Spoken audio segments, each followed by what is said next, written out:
करीम अम्मा बाद फ़अऊज़ु बिल्लाहि मिनश शैतानिर रजीम बिस्मिल्लाहिर रहमानिर रहीम या अय्युहल्लज़ीना आमनुत्तक़ुल्लाहा हक़्क़ तुक़ातिह वला तमूतुन्न इल्ला व अंतुम मुस्लिमून सदक़ल्लाहुल अज़ीम। काबिल क़द्र उलमाए ज़वील एहतराम, हाज़िरीन व हाज़िरात व नाज़रीन, अस्सलामु अलैकुम व रहमतुल्लाहि व बरकातुहू।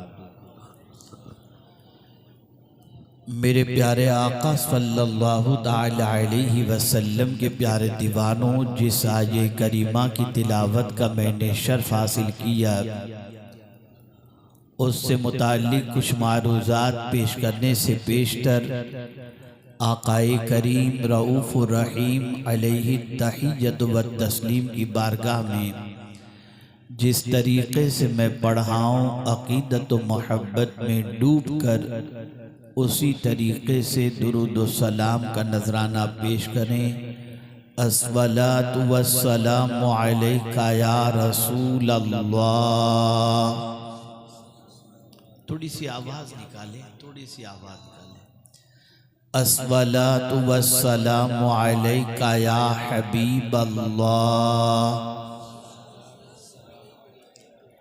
अस्सलातु वस्सलामु अलैका या नबी अल्लाह। अस्सलातु वस्सलामु अलैका या नूर अल्लाह व अला आलिका व अस्हाबिका या हबीब अल्लाह सल्लल्लाहु ताला अलैहि वसल्लम। मेरे प्यारे आका सल्लल्लाहु ताला अलैहि वसल्लम के प्यारे दीवानों, निकाह की खुशी में आज ये जलसा रखा गया है जिसमें आप और हम अल्लाह रब्बुल इज़्ज़त जल्ल जलालहू और उसके प्यारे हबीब सल्लल्लाहु अलैहि वसल्लम के फरामीन को सुनने की सआदत हासिल करेंगे।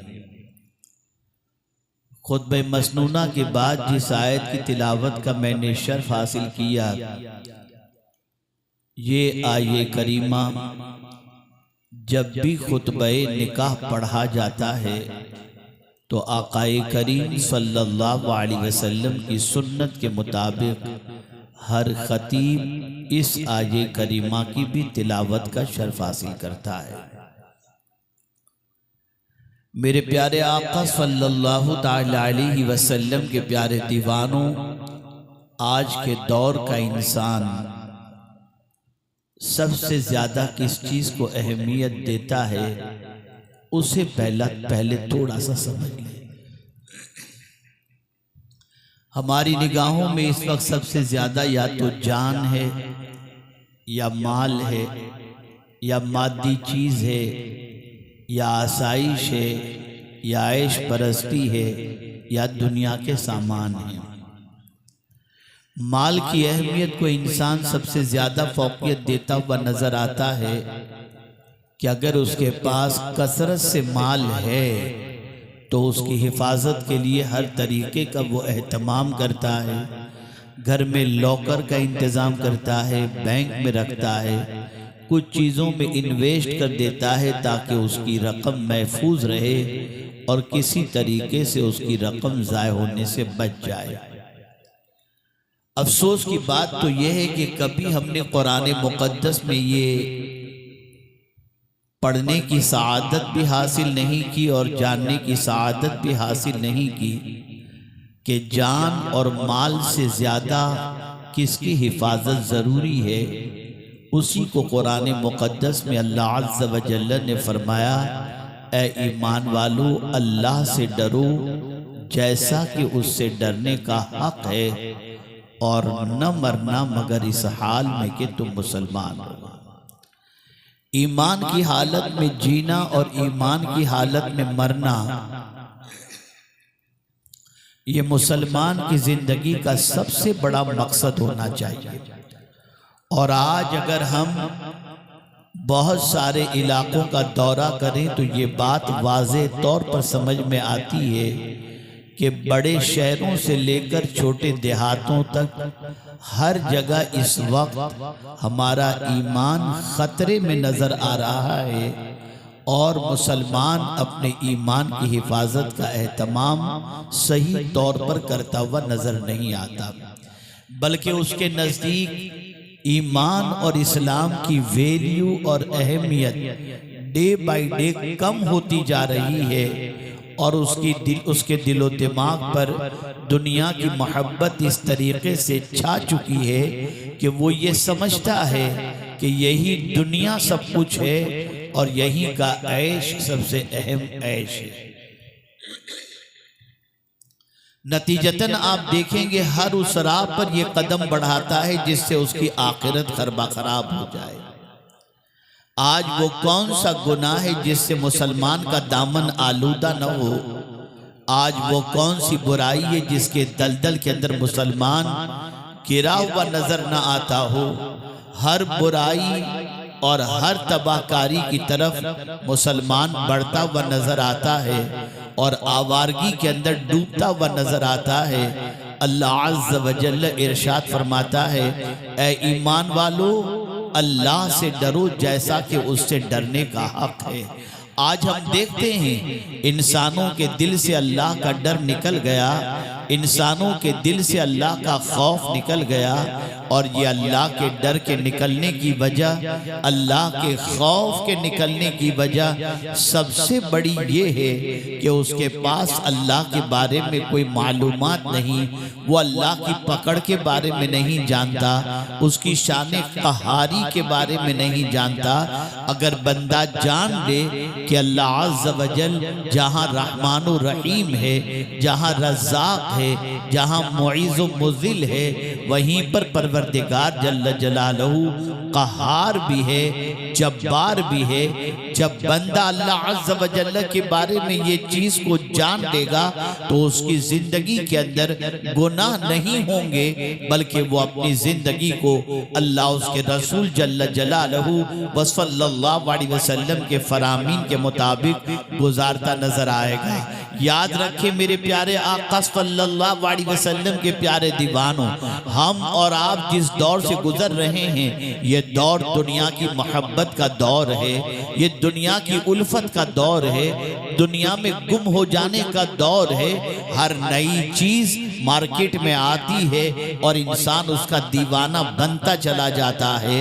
आज देखेंगे आप फैशन की दुनिया के अंदर और दिगर चीजों के इस्तेमाल की दुनिया के अंदर इंसान डूबता जा रहा है, लेकिन उसकी जिंदगी दीन से कोसों दूर होती चली जा रही है। कल तक यही मुसलमान था जिसकी जिंदगी के अंदर दीन छलकता नजर आता, आज यही मुसलमान है जो दीन से अपने फासले को बढ़ाता नजर आता है। उसके दिमाग के अंदर एक वसवसा बैठ गया, अगर मैं दीन से करीब हो जाऊंगा तो मेरी जिंदगी की आसाइश खत्म हो जाएगी, अगर मैं दीन से करीब हो जाऊंगा तो दुनिया की शोहरत तो इज्जत मेरी जिंदगी से निकल जाएगी। दीन माअज़ल्लाह, एक मुसलमान ने यह सोच लिया कि पीछे ढकेलने वाली चीज का नाम दीन है, हालांकि दीन वो है जो पीछे ढकेलता नहीं बल्कि जमीन के ऊपर भी तरक्की अता करता है, जमीन के अंदर भी कामयाबी अता करता है और मैदान मैशर में भी कामयाबी अता फरमाता है। दीन सरबुलंदी के लिए आया, दीन इज्जत देने के लिए आया, दीन ताकत देने के लिए आया। आइए मैं आपको समझाता हुआ चलूं, दीन ताकत देता है, दीन कमजोर नहीं बनाता। आज मुसलमान कमजोर इसलिए हो गया कि उसकी जिंदगी से दीन का ताल्लुक कमजोर हो गया, इसलिए वो कमजोर हो गया। एक वाकया आपने बारहा सुना होगा, लेकिन दीन कितना ताकतवर बनाता है इसके हवाले से इस वाक़े को पेश करने की मैं सआदत हासिल करूं ताकि आप समझ सकें। मेरे प्यारे आका सल्लल्लाहु सल्लल्लाहु अलैहि वसल्लम के प्यारे दीवानों, कौन नहीं जानता सैयदना फारूक आजम रदी अल्लाहुल मौला तबारक व तआला अन्हु की जात को। अल्लाह अकबर। फारूक आजम अल्लाह के रसूल सल्लल्लाहु अलैहि वसल्लम के दूसरे खलीफा और रसूल गिरामी वक़ार सल्लल्लाहु अलैहि वसल्लम, जिनकी नेकियों को आसमान के तारों के बराबर फरमाएं और जिनके बारे में ये फरमाएं कि मेरे बाद अगर कोई नबी होना मुमकिन होता तो उमर इब्न खत्ताब होते। आप अंदाजा लगाएं वो सैयदना फारूक आजम जिनका जलाल दौरे जाहिलियत में भी मशहूर था और जिनका जलाल ईमान की हालत में भी मशहूर है। अल्लाह के रसूल सल्लल्लाहु अलैहि वसल्लम फरमाते, उमर जिस रास्ते से आते हैं शैतान वो रास्ता छोड़ देता है। अब आइए मैं आपको बताऊं दीन कितना ताकतवर है। फारूक आजम कबूल इस्लाम से पहले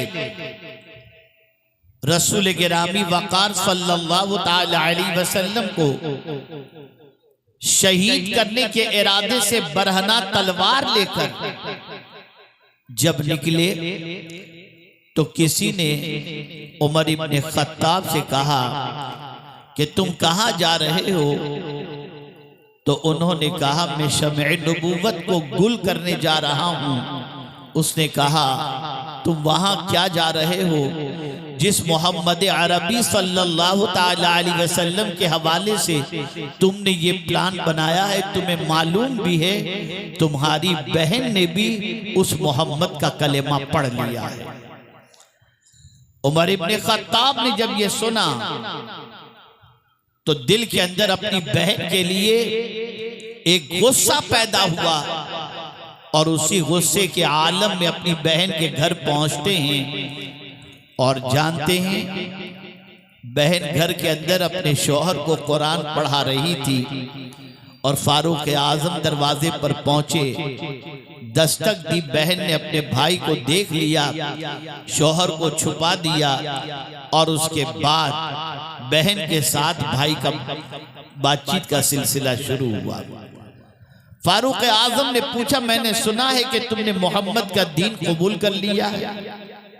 वो फारूक आजम जिनका जलाल मशहूर, वो फारूक आजम जिनके सामने बहन कभी आने से डरा करती थी, वो फारूक आजम जिनका नाम सुन करके बहन कांपती थी, वो फारूक आजम जिनके सामने कभी बहन ने ऊंची आवाज से बात नहीं की थी, वो फारूक आजम जिनकी बात को कभी बहन ने टाला नहीं था। लेकिन जब फारूक आजम ने पूछा कि बहन मैंने सुना है कि तूने मोहम्मद अरबी का दीन कबूल कर लिया है, बहन ने बरजस्ता कहा हाँ मैंने कबूल कर लिया है। तारीख बताती है कि फारूक आजम ने इतना जोरदार तमाचा मारा कि उनकी बहन की बाली कानों से गिर गई। लेकिन गुस्सा जब ठंडा हुआ फारूक आजम का इस कौल पर कि बहन ने बरजस्ता कहा कि मेरे भाई ये तमाचा तो बहुत दूर की बात है, अगर तू मेरी जान लेना चाहे तो जान तो दे सकती हूं, दामने मुस्तफा नहीं छोड़ सकती। फारूक आजम ने जब ये सुना तो हैरत में पड़ गए कि जो बहन कभी सामने बोलती नहीं थी, बात टालती नहीं थी, आज मेरी बहन के अंदर इतनी ताकत कहां से आई कि मुझे जवाब भी दे रही है और मार खाने के बाद दीन पर कायम रहने के जज्बे का इजहार भी कर रही है। अंदर से फारूक आजम के दिल ने गवाही दी, जो दीन एक औरत को इतना ताकतवर बना दे वो दीन कभी गलत नहीं हो सकता। यह है दीन। ये दीन कमजोर करने नहीं आया, ताकतवर बनाने के लिए आया। यही दीन है। हम और आप चंद घंटे जाग ले तो हमारी आंखें बुझने लगती हैं, झपकियां खाने लगते हैं। चंद रातें जाग ले तो किसी को देखना दुश्वार हो जाता है। क्यों? इसलिए कि हमारे वजूद पर और हमारी जाती जिंदगी में दुनिया की मोहब्बत का दखल ज्यादा है। मुझे याद आ रहा है, मेरे एक मुरीद हैं इमिग्रेशन ऑफिसर मुंबई में। एक रात मेरा सफर कहीं का था और उन्होंने मुझे सीसीटीवी में देख लिया कि मैं एयरपोर्ट पर हूं। वो मिलने के लिए आए और बोर्डिंग गेट पर आने के बाद जहां मैं बैठा था मेरे पास बैठे और मुझसे उन्होंने कहा कि हजरत एक सवाल मुझे आपसे पूछना है, गौर से सुनिएगा, मुझे एक सवाल आपसे पूछना है। मैंने कहा जी बताइए। उन्होंने कहा कि हजरत हमारी ड्यूटी कभी नाइट होती है, कभी डे होती है, कभी रात में हमारी ड्यूटी, कभी दिन में हमारी ड्यूटी। हम अगर चंद रात जाग लें तो बीमार पड़ जाते हैं, हाथ पे ढीले पड़ जाते हैं। हजरत मुझे इस मसले का हल बताइए कि गौसे पाक भी तो इंसान थे, लेकिन 40 साल तक वो सोए नहीं। इशा के वजू से उन्होंने फज्र की नमाज अदा फरमाई, न उनके पैर कांपे, न उनमें कोई कमजोरी पैदा हुई। तो हजरत ये ताकत उनको आई कहां से? मैंने जो जुमला अर्ज किया उस बच्चे की आंखों में आंसू आ गए। मैंने कहा बस बेटे, फर्क सिर्फ इतना है, हम जिस्म को ताकतवर बनाते हैं और गौसे पाक रूह को ताकतवर बनाते थे।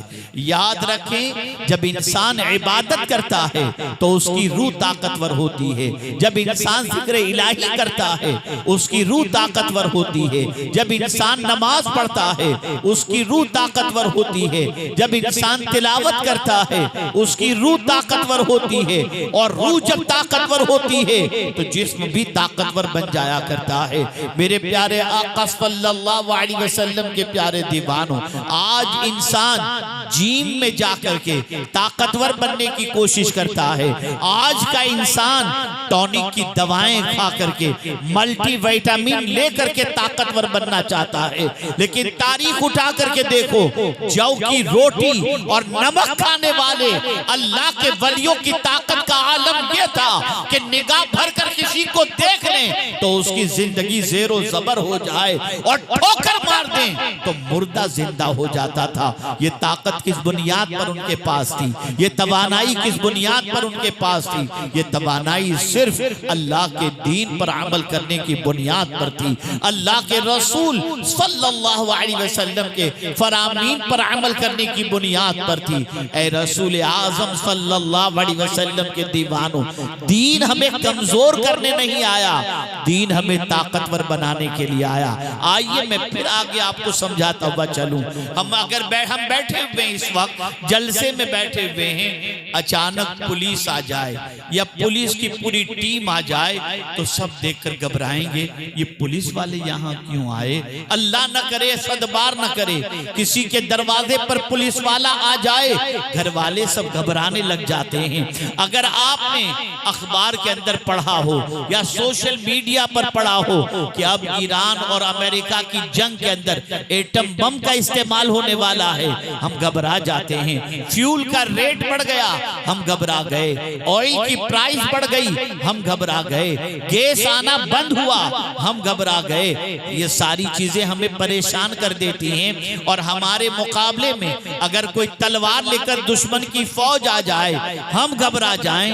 हम क्यों घबराते हैं? और जब मैं देखता हूं तो मेरी आंख दंग रह जाती है। 22,000 का लश्कर है करबला के ताजदार के सामने, लेकिन इमाम हुसैन चंद नुफूसे कुदसिया के साथ मौजूद हैं, लेकिन हुसैन घबराते नहीं हैं। हुसैन के पांव में लग्जिश नहीं है, हुसैन की पेशानी पर पसीना नहीं है। मैं हैरान हूं, या अल्लाह, इतनी फौज देकर, नंगी तलवारें देकर इमाम हुसैन डर क्यों नहीं रहे?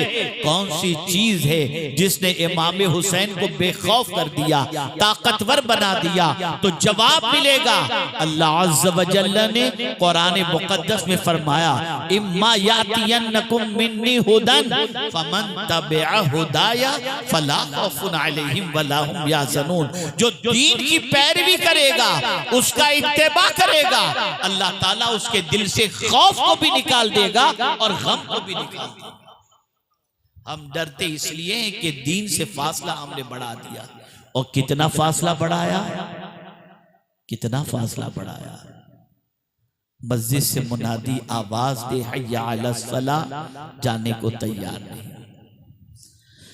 मस्जिद से मुनादी आवाज दे हय्या अलल फलाह, जाने को तैयार नहीं। मैं बड़ी माजरत के साथ यूपी के दौरों के बाद में अक्सर यूपी में कहा करता हूं कि मस्जिद के अंदर जाकर के देखिए तो यूपी के नौजवान कम नजर आएंगे। 60 से ऊपर, 55 से ऊपर के ज्यादातर बूढ़े मस्जिद में नमाज पढ़ते नजर आएंगे। इस मजमे के अंदर भी मैं इस वक्त अगर सवाल करूं कि आप में से कितने लोगों ने मगरिब और इशा की नमाज पढ़ी है, तो मैं ये नहीं जानता कि कितने लोग हाथ उठा करके कहेंगे कि हमने मगरिब भी पढ़ी है, जोहर भी पढ़ी है, असर भी पढ़ी है और इशा भी पढ़ी है। हैरान हूं या अल्लाह, नमाज छोड़कर इंसान ताकतवर बनना चाहता है, नमाज छोड़कर इंसान कवि बनना चाहता है, नमाज छोड़कर इंसान कामयाबी हासिल करना चाहता है। ये कौम कैसे कामयाबी हासिल करेगी, मुझे हैरत होती है। एक जगह का वाकया मैं आपको बताऊं, शायद यूपी ही का वाकया है। मैं उस गांव में जब पहुंचा हूं तो 1 किलोमीटर तक उन लोगों ने जुलूस का एहतमाम किया था। कम और बेश लाइन लगी हुई थी बाइकों की, झंडे लगे हुए थे और कारें लगी हुई थी और नारे लगाते लगाते। और मेरी मगरिब की नमाज का वक्त कम बचा हुआ था, डर था कि मगरिब की नमाज चली जाएगी। मैंने जिम्मेदार को बुलाया और मैंने कहा इस जुलूस को छोड़िए, मेरे लिए रास्ता बना दीजिए ताकि मैं जल्दी क़यामगाह पे पहुंचूं और मगरिब की नमाज अदा कर लूं। बहरहाल मैं जल्दी से जब गाड़ी दौड़ाने के लिए मैंने कहा और ड्राइवर ने गाड़ी दौड़ाई और हम क़यामगाह पर पहुंचे। जुलूस भी तेजी से हमारे घर के दरवाजे पर पहुंचा। मैं दरवाजे पर खड़े रहकर जुलूस के अंदर शरीक होने वाले लोगों को ऐलान किया कि आप में से कोई भी नहीं जाएगा, मैं अभी नमाज पढ़ करके आता हूं। मैं नमाज पढ़ा और नमाज पढ़कर आने के बाद मैं उन जुलूस में आने वाले नौजवानों के सामने खड़ा हुआ। दरवाजे पर खड़े रहकर मैंने सवाल पूछा, ये बताइए आप कितनी देर से वहां पर खड़े थे? हजरत 1 घंटे से हम खड़े थे। अच्छा ठीक है, आपने मगरिब की नमाज पढ़ी? बोले नहीं। मैंने पूछा अच्छा ये बताइए किसके लिए खड़े थे? उन्होंने कहा आपके लिए। मैंने कहा यार मुझे इतना बताओ, मैं आपसे नजराना लेता हूँ, मैं आपके यहाँ उतरता हूँ तो आप खाना खिलाते हो, मुझे आने जाने का टिकट देते हो, मैं तो आपको कुछ नहीं देता, सिर्फ आपको नसीहत करता हूँ, दीन सिखाता हूँ, दीन की बातें बताता हूँ। आप मेरी मोहब्बत में 1 घंटे से खड़े हैं, लेकिन मैं आपसे पूछना चाहता हूँ, अल्लाह तो जिंदगी दिया है, अल्लाह रोजी दे रहा है, अल्लाह मौत देने वाला है, अल्लाह इज्जत देने वाला है, अल्लाह अज़्ज़ व जल जिंदगी देने वाला है, अल्लाह औलाद देने वाला है, अल्लाह ने माँ बाप हमें अता फरमाए। मैं हैरान हूँ जब उतना देने वाले के तुम वफादार और मोहब्बत करने वाले नहीं हो तो मैं कैसे समझूं कि तुम मुझसे मोहब्बत करते हो? आप जरा सोचो,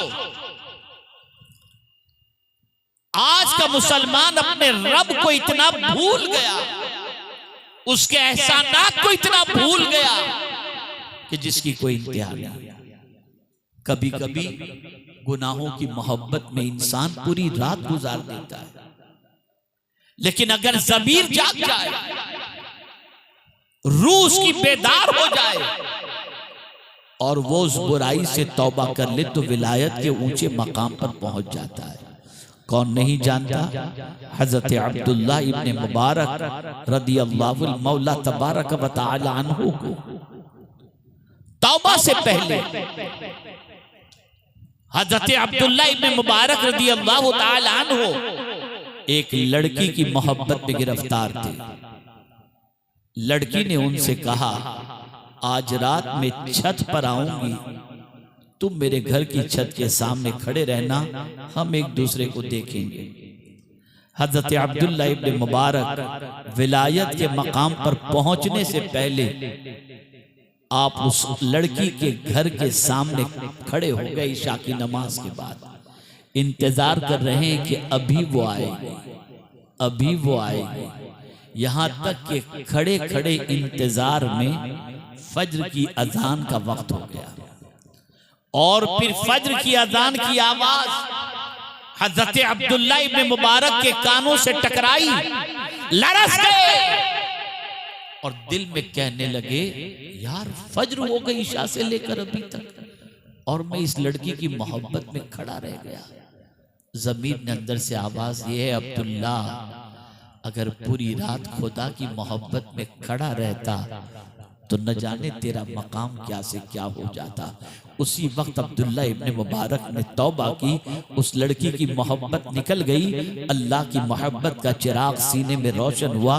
अब्दुल्ला इब्न मुबारक घर गए, थोड़ा सा सामान लिया और मदरसे में पढ़ने के लिए निकल गए। जा रहे थे, रास्ता थोड़ा सा तय करते हैं, सुबह का वक्त था, आहिस्ता आहिस्ता सूरज निकलना शुरू हुआ। सूरज फिर आहिस्ता आहिस्ता ऊपर आने लगा और घर से जब निकले थे, थोड़ा सा सफर तय करने के बाद जब सूरज आहिस्ता आहिस्ता बुलंदी पर पहुंचने लगा तो आपके साथ एक अल्लाह के नेक बंदे भी हो गए। दोनों सफर कर रहे हैं, चल रहे हैं, आहिस्ता आहिस्ता सूरज बुलंदी पर जा रहा है, यहां तक कि सूरज एकदम बिल्कुल शबाब पर आ गया। दोपहर की चिलचिलाती धूप जिसे कहते हैं, सूरज शबाब पर आ गया। इतने में अल्लाह अज़्ज़ व जल्ल ने एक बादल का टुकड़ा इन दोनों के ऊपर भेज दिया। सूरज की गर्मी से ये दोनों बच रहे हैं, इन्हें सूरज की गर्मी नहीं लग रही बल्कि बादल के टुकड़े की वजह से वो गर्मी से बच रहे हैं। दोनों सोचते हैं, अब्दुल्ला इब्न मुबारक तो सोच रहे थे कि रात को तो मैंने गुनाह के अंदर रात गुजार दी, लड़की की मोहब्बत में मैंने गुजार दी, लेकिन वो बुजुर्ग समझ रहे थे और अब्दुल्ला इब्न मुबारक भी ये समझ रहे थे ये बादल का टुकड़ा जो सूरज की गर्मी से बचाने के लिए आया है, ये अल्लाह के इस नेक बंदे की वजह से आया है। दोनों चल रहे हैं, अचानक रास्ते दोनों के जुदा होते हैं। वो बुजुर्ग को इस तरफ जाना था, अब्दुल्ला इब्न मुबारक को इस तरफ जाना था। जिस तरफ अब्दुल्ला इब्न मुबारक जाने लगे, बादल का टुकड़ा अब्दुल्ला इब्न मुबारक पर साइबान हो गया। वो अल्लाह के वली और अल्लाह के बरगुज़ीदा बंदे ने जब देखा कि बादल का टुकड़ा तो अब्दुल्ला इब्न मुबारक के साथ जा रहा है, पलटे और अब्दुल्ला इब्न मुबारक से उन्होंने कहा, ऐ नौजवान, ऐ नौजवान, जरा ये तो बता तूने कौन सी ऐसी नेकी की है जिसकी वजह से बादल का टुकड़ा तुम्हारे साथ चल रहा है। हजरत अब्दुल्ला इब्न मुबारक रोते हुए कहते हैं, मुझसे नेकी तो नहीं हुई, कल रात में गुनाह करके आया था, लेकिन मैंने सच्चे दिल से तौबा कर ली तो अल्लाह ने बादल के टुकड़े के जरिए मुझे सूरज की गर्मी से बचा लिया। मेरा विजदान कहता है, जिस करीम ने मुझे आज सूरज की गर्मी से बचा लिया है, वही मेरा परवरदिगार मुझे जहन्नम की आग से भी बचा लेगा। गुनाह की मोहब्बत में रात गुजारने वाले, गुनाह में क्या रखा है? जिल्लत। गुनाह में लज्जत तो है, इज्जत नहीं, इज्जत नहीं। और याद रखें, कुरान मुकद्दस में अल्लाह अज़्ज़ व जल्ल ने वाज़ेह तौर पर फरमा दिया, गुनाहों की सजा मिलेगी। आप मुझे बताओ, जब हम सर का दर्द बर्दाश्त नहीं कर सकते, पेट का दर्द बर्दाश्त नहीं कर सकते, मामूली बुखार बर्दाश्त नहीं कर सकते, तो अगर कुदरत गुनाहों की सजा दे तो हम कैसे बर्दाश्त कर सकते हैं? आपने सोशल मीडिया पर देखा होगा, आज का नौजवान ये समझता है ये गुनाह का पीरियड है, कर लो, बाद में तौबा कर लेंगे। मेरे भाई, बात किसी ने नहीं देखा। किसी खबर थी, परसों रात का वाकया है मुंबई का, दावत दी गई, भाई बहन सब रिश्तेदार खाने के लिए आए और सब ने खाना खा लिया और खा करके सब रवाना हो गए। घर के लोग यानी 4 लोग, मियां बीवी और दोनों बच्चियां, वो दोनों बच्चियां हमारी स्कूल में पढ़ती थी। इन लोगों ने कलिंगर खाया और सुबह चारों का इंतकाल हो गया। क्या उन चारों ने ये सोचा था कि उनकी मौत इतने करीब है? आप जरा सोचो, कोई नहीं जानता कि कल की सुबह हम देखेंगे या नहीं देखेंगे। किस भरोसे पर गुनाह कर रहे हो, किस उम्मीद पर गुनाह कर रहे हो। गुनाह इंसान को तबाह कर देता है, गुनाह इंसान को बर्बाद कर देता है, गुनाह रिस्क के दरवाजे को बंद कर देता है, गुनाह इज्जत को छीन लेता है, गुनाह इंसान को तबाही के दहाने पर पहुंचा देता है, गुनाह इंसान को जहन्नम के दरवाजे तक ले जाता है। ऐ रसूल आज़म सल्लल्लाहु अलैहि वसल्लम के दीवानों, ये कहना बहुत आसान है कि मैं हुजूर से मोहब्बत करता हूँ, लेकिन उसका सबूत पेश करना बहुत डिफिकल्ट है। आइए मैं आपको बताऊं, जो रसूल आज़म सल्लल्लाहु अलैहि वसल्लम से मोहब्बत करता है उसकी कैफियत क्या होती है। जानते हैं, फुजाला अभी इस्लाम कबूल नहीं किए थे, सहाबी के मकाम पर नहीं पहुंचे थे, और जनाब फुजाला छोटा सा खंजर अपने साथ रखते कि सरकार सल्लल्लाहु अलैहि वसल्लम को तन्हा पाएं और सरकार सल्लल्लाहु अलैहि वसल्लम को शहीद कर दें। आकाए करीम सल्लल्लाहु अलैहि वसल्लम खाने काबा का तवाफ कर रहे थे, अकेले तवाफ कर रहे थे। फुजाला जो मुसलमान नहीं थे, दौरे जाहिलियत में भी काबे का तवाफ किया जाता था, वो तवाफे काबा के लिए आए। उनकी आदत थी काबे के तवाफ को जब आते तो आने से पहले रास्ते में एक मकान आता जहां एक औरत रहती, उसके साथ दिल लगी करते, हंसी मजाक करते, कह कहे लगाते, चाय पानी होती और उसके बाद वो तवाफ के लिए आते, तवाफ करते, फिर जाते तो फिर उस औरत के यहाँ चाय पानी हुक्का वगैरह सब होता और फिर वो अपने घर जाया करते। फुजाला आज जब काबे की तरफ तवाफ के लिए आए, उस औरत से मिलकर आए, उसके यहाँ चाय नाश्ता करके आए, हंसी मजाक करके आए, लेकिन जब काबा शरीफ के सामने पहुंचे तो रसूल गिरामी वकार सल्लल्लाहु अलैहि वसल्लम को अकेले तवाफ करते देखकर उनके दिल के अंदर ख्याल पैदा हुआ, ये गोल्डन चांस है हुजूर सल्लल्लाहु अलैहि वसल्लम को शहीद करने का। वो इसी इरादे से सरकार के पीछे पीछे चल रहे थे।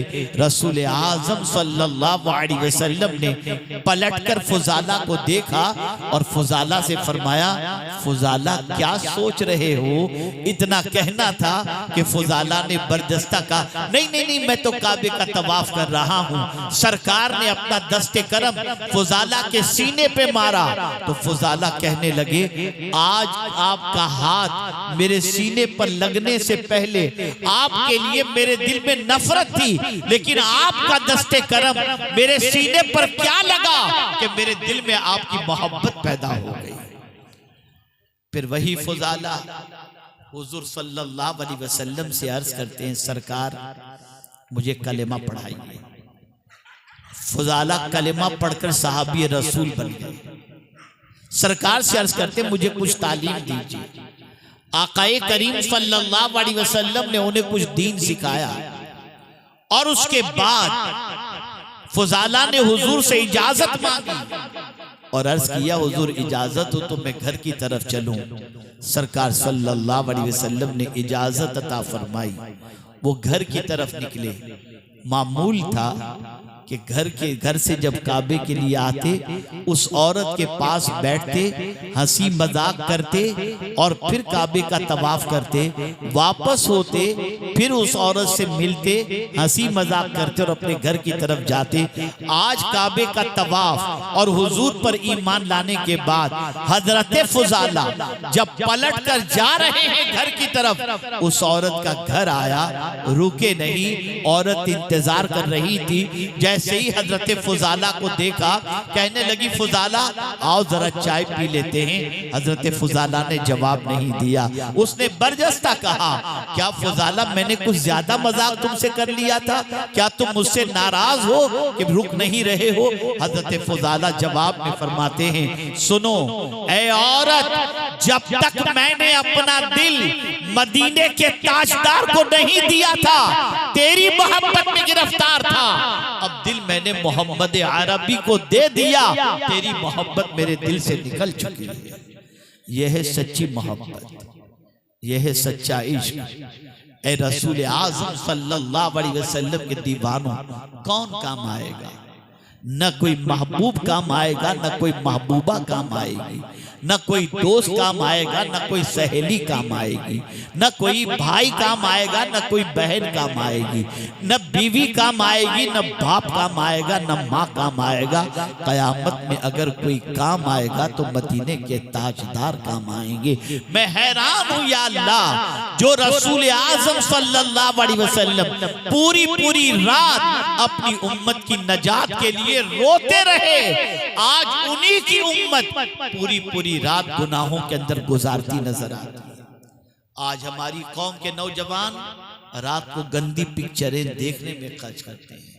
आज हमारी कौम के नौजवान अय्याशी के अंदर अपनी जिंदगी खर्च करते नजर आते हैं। खुदारा अल्लाह से डरो, खुदारा अल्लाह से डरो, खुदारा अल्लाह से डरो, उसकी पकड़ से डरो। जिस दिन वो पकड़ फरमाएगा दुनिया की कोई ताकत छुड़ा नहीं सकती। मेरे प्यारे आका सल्लल्लाहु अलैहि वसल्लम के प्यारे दीवानों, जरूरत इस अम्र की है कि हम अल्लाह अज़्ज़ व जल्ल के फरमान पर अमल करें, अल्लाह से डरें जैसा कि उससे डरने का हक है। एक वाकया, दो वाकयात अर्ज करके मैं अपनी गुफ्तगू को खत्म करता हूँ। डर किसे कहते हैं आप समझें। सैयदना फारूक आज़म रदी अल्लाहु मौला तबारक व तआला अन्हु रात को अपनी रियाया की खबरगिरी के लिए निकला करते और दिन में भी जंगलों बयाबान में जाते और रियाया की खबर लेते।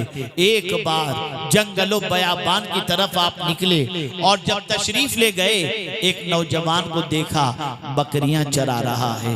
अल्लाह अकबर। थोड़ा सा खाना लेकर के अपना वो गए थे, वो खाना खत्म हो गया तो उस बकरी चराने वाले नौजवान से आपने फरमाया, मुझे तेरी बकरियों में से किसी बकरी का दूध थोड़ा सा दोह करके दे दे ताकि मैं अपनी भूख मिटा लूं।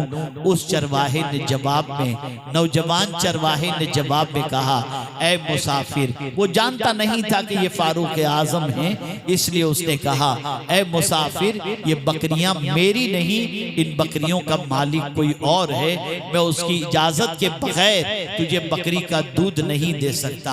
फारूक आज़म समझ गए कि ये कोई नेक बंदा और ईमान का पुख्ता बंदा नजर आता है। आजमाया फारूक आज़म ने, इरशाद फरमाया, मैं तुझे बड़ी रकम दूंगा, एक बकरी का बच्चा मुझे दे दे ताकि ज़बा करके मैं उसे पका के खा लूं। अगर तेरा मालिक तुझे पूछे कि बकरी का बच्चा कहाँ चला गया तो कहना कि भेड़िया खा लिया।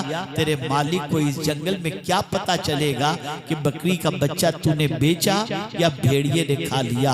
अल्लाह अकबर। नौजवान ने जवाब में अर्ज किया, ऐ मुसाफिर, कैसी बात कर रहे हो? ये बात तुम्हारी सही है कि इस बयाबान के अंदर मेरा मालिक मुझे नहीं देख रहा, लेकिन क्या मेरे मालिक का मालिक भी मुझे नहीं देख रहा? इतना सुनना था, फारूक आज़म ने सीने से लगा लिया और इरशाद फरमाया, जब तक कलेमा पढ़ने वालों में तुझ जैसे नौजवान हैं, इस्लाम के बढ़ते हुए सैलाब को दुनिया की कोई ताकत नहीं रोक सकती। ये नौजवान थे जिनकी जिंदगी में पाकीज़गी थी। मुसलमान और जिना, मुसलमान और बदकारी, ईमान की हिफाजत समझते हैं आप? आका करीम सल्लल्लाहु अलैहि वसल्लम ने फरमाया, जब बंदा जिना करता है तो ईमान उसके सीने से निकलकर ऊपर चला जाता है। जरा सोचो। और कुरान कहता है, जिंदगी की आखिरी सांस तक ईमान की हिफाजत करो। कल तक मुसलमान के पड़ोस में गैर मुस्लिम अपनी बच्चियां रख करके जाते थे कि नबी का दीवाना है, ये लड़की हमारी जो है उसकी आबरू पर हाथ नहीं डालेगा। आज मुसलमानों के मोहल्ले में मुसलमान की बच्चियां महफूज नहीं। क्या हो गया? कैसी जिंदगी गुजार रहे? अपनी जिंदगी में दीन तलाश करो, अपनी जिंदगी में इस्लाम को तलाश करो। कि हम गोश्त मछली खाने वाले मुसलमान हैं या पक्के मुसलमान हैं। खुदारा दीन की हिफाजत करो। कब्र के अंदर कितना माल है ये नहीं पूछा जाएगा, कब्र में दीन पूछा जाएगा। दीन से जुड़ जाओ, दीन से रिश्ते को मजबूत करो। अर्ज ये कर रहा था कि खुतबे निकाह के अंदर इस आयत के पढ़ने की वजह भी उलमा और मुहद्दिसीन ये फरमाते हैं कि जो रिश्ता मियाँ बीवी का जुड़ता है, ये 3 आयतों में जो खुतबे निकाह के बाद खुतबे निकाह में पढ़ी जाती हैं, वो तीनों आयतों में अल्लाह से डरने की तालीम है। पता ये चला कि इस रिश्ते को निभाने के लिए भी अल्लाह से हमेशा डरना चाहिए, अल्लाह का खौफ दामनगीर होना चाहिए। मियाँ बीवी को एक दूसरे के हुकूक सही तौर पर अदा करना चाहिए और दोनों को एक दूसरे के मामले के अंदर अल्लाह से डरना चाहिए। इसी तरीके से सास बहू के रिश्ते के अंदर सास को भी अल्लाह से डरना चाहिए, बहू को भी अल्लाह से डरना चाहिए, ससुर को भी अल्लाह से डरना चाहिए, दामाद को भी अल्लाह से। ये रिश्ता ऐसा है कि अगर अल्लाह का डर सबके दिल में रहेगा तो ये रिश्ता जन्नत जैसा बन जाएगा और इस रिश्ते में गिरफ्तार लोग जो होंगे उनका घर रश के जन्नत बन जाएगा। मेरे प्यारे आका सल्लल्लाहु अलैहि वसल्लम के प्यारे दीवानों, मैं दुआ करता हूँ कि जो रिश्ते इज़्दिवाज में मुंसलिक हुए और जिन्होंने आज ये अपने निकाह की खुशी में तकरीब रखी, प्रोग्राम रखा, अल्लाह ताला निकाह के बंधन में बंधने वाले इस नए जोड़े को दोनों जहां की खुशियां नसीब फरमाए और कदम कदम पर अल्लाह अज़्ज़ व जल्ल का डर, उसके प्यारे महबूब सल्लल्लाहु अलैहि वसल्लम की मोहब्बत अता फरमाए। याद रखें मेरे प्यारे आका सल्लल्लाहु अलैहि वसल्लम के प्यारे दीवानों, गुनाह चंद मिनटों का या चंद लम्हों का होता है, लेकिन सजा जिंदगी भर की होती है। अल्लाह से डरो और गुनाह से बचो, अल्लाह के डर को दिल में जगा दो। अल्लाह अज़्ज़ व जल मुझे आपको सबको अपने और अपने प्यारे महबूब सल्लल्लाहु अलैहि वसल्लम के फरामीन पर अमल करने की तौफीक भी अता फरमाए और अपना डर भी अल्लाह हम सब के दिल में पैदा फरमा दे। व मा अलैना इल्लल बलागुल मुबीन। अस्सलामु अलैकुम व रहमतुल्लाहि व बरकातुहू।